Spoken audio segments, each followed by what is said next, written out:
Next, we'll look at what is Jung's contribution to personality psychology, and particularly what is included in his analytical psychology.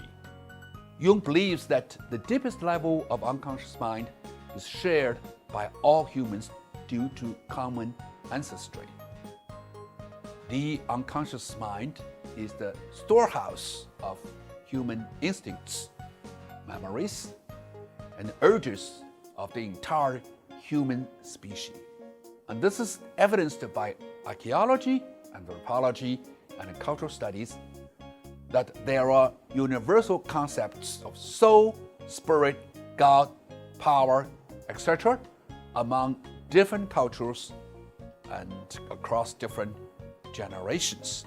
And this is Jung's picture of what the collective unconsciousness and the individual unconsciousness, you can see, is not so much of a conflict between id and superego. It's more of the collective unconsciousness, the cultural awareness that shapes a lot of our personality. Specifically, the archetypes are primordial images in collective unconsciousness, and the archetypes are inherited universal ideas, and the archetypes are the deposits of the constantly repeated experience of humanity, and archetypes are composed of the self, shadow, and anima and animus. Those are the key concepts. For instance, I gave an example of a great mother archetype. The mother archetype connotates maternal comfort, empathy, growth, nourishment, and fertility. And the mother archetype represents the nurturing, caring side of human nature or personality. And the mother archetype is the ruler in the realm of emotions and feelings, and is not limited to normal form, but it can appear as an unanimated, and is not limited to normal form, but can also appear as an animated object, or to be non-human. And this is what every Adlerist proposes, like symbol of the sun, the ground, the warmth, even clothing would be symbolic of mother archetype. On the other side, the negative side of a mother archetype would be that of a witch, a dog, a dragon, or a moon, something that is cold, distant, scary. That would be the shadow image. Okay? And there are the connotations with the darkness, secret, hidden, destructive, manipulative, anything which poisons, seduces, or devours human love and affection. And it goes beyond our individual experience and is anchored in the collective unconsciousness, just like all of us are afraid of darkness, particularly for infants. When they, as a child, they never learn about darkness, but in darkness they start to cry. And this is called collective unconsciousness. And you also propose the concept of anima and animus. Okay? The anima and animus is the mirror image of biological sex, that is, the unconscious self. Specifically, the anima is the feminine side of man, while the animus is the masculine tendency of woman. Each sex would manifest attitudes and behaviors of the other sex by virtue of living together. And the psyche of woman contains masculine aspects. The psyche of a woman would contain masculine aspects of man, that is anima archetype, whereas the psyche of woman would contain feminine aspect of, that is the animus archetype. Just we accommodate each other, basically man and woman, male and female. Now eventually there was the convergence of anima and animus.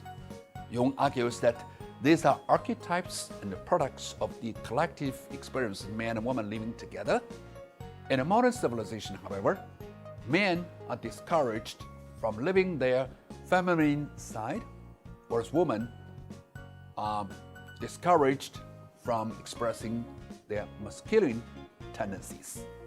So for Jung, the result is that the full psychological development means that both anima and animus are undermined or converged to each other.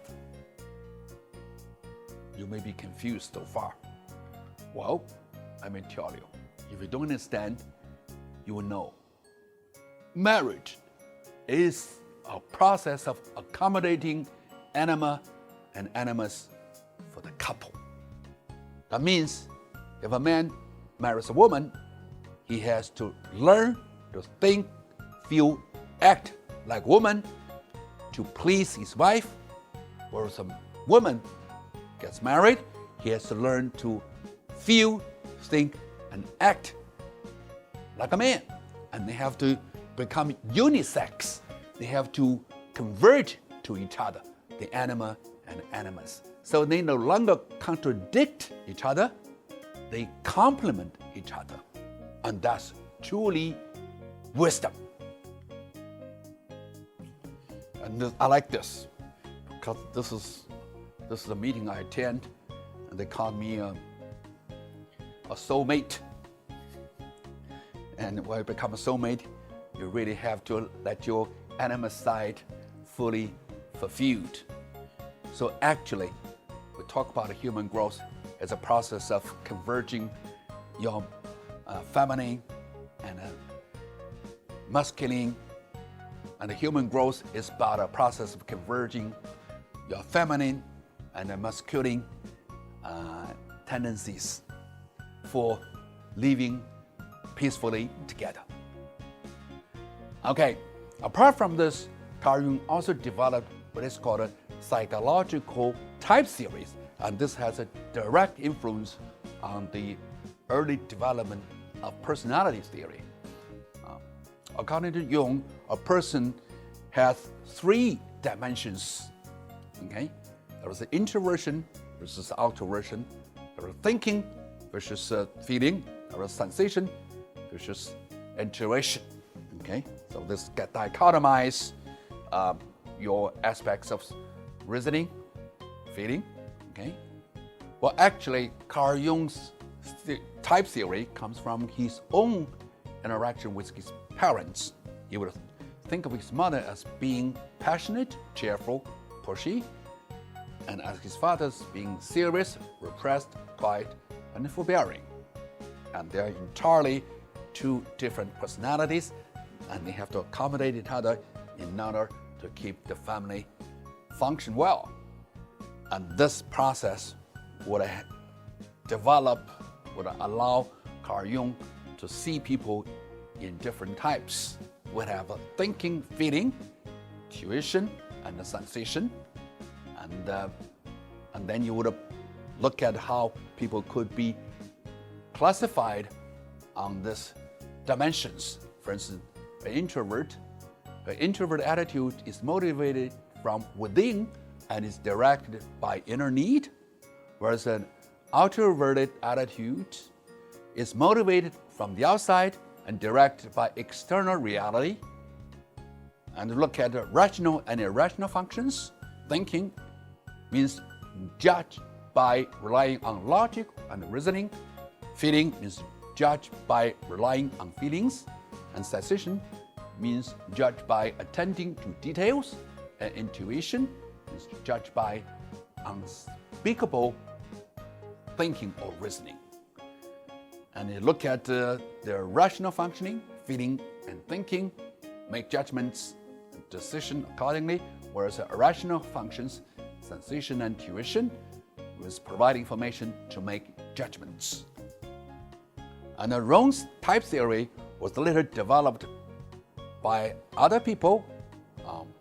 The most prominent one is called Myers-Briggs, stands for Catherine Briggs and Isabel Myers. They developed what is called MBTI. and based on the interaction of 2, 3, or 4 preferences, and they develop different types. And altogether, there are 16 unique types and many more possible combinations accordingly. And this just to give you the picture of how they group up. And I don't have to get into details, just to show you a picture. And what does it do? The MBI describes, rather than prescribe. It is often used to open up opportunities rather than limit options. And it identifies individuals' preferences, not so much skills, abilities, or competencies.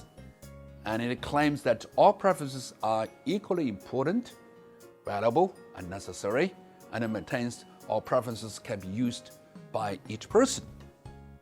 This is like how this could be used. Now you can see the 16 different types. For instance, ISTJ, that stands for intuition, sensation, thinking, and judging. Okay, and next, ISFG, that stands for intuition, sensation, feeling, judging. And you can see how each would correspond with certain occupations, with certain dispositions. And this is to classify people into different categories for different jobs. It's very much like a Liu Shao. Remember we talked about Liu Shao in the first lecture? In the Three Kingdom period, 1,800 years ago, and he developed about the same theory, the type theory, for different personality traits and occupations. This is the anagram. This is becoming very popular nowadays in management industry. People are classified into different types. There are 9 types of people, and how this would serve to identify the appropriate people for appropriate positions. I don't have to get into details, but you remember, all of this got their initial inspirations from Carl Jung and his type theory that laid foundation for the matching of personality traits with appropriate occupations. And this is the Chinese translation for it, and you can have a look. This is very much for the training in the HR industry, and you know where it's coming from.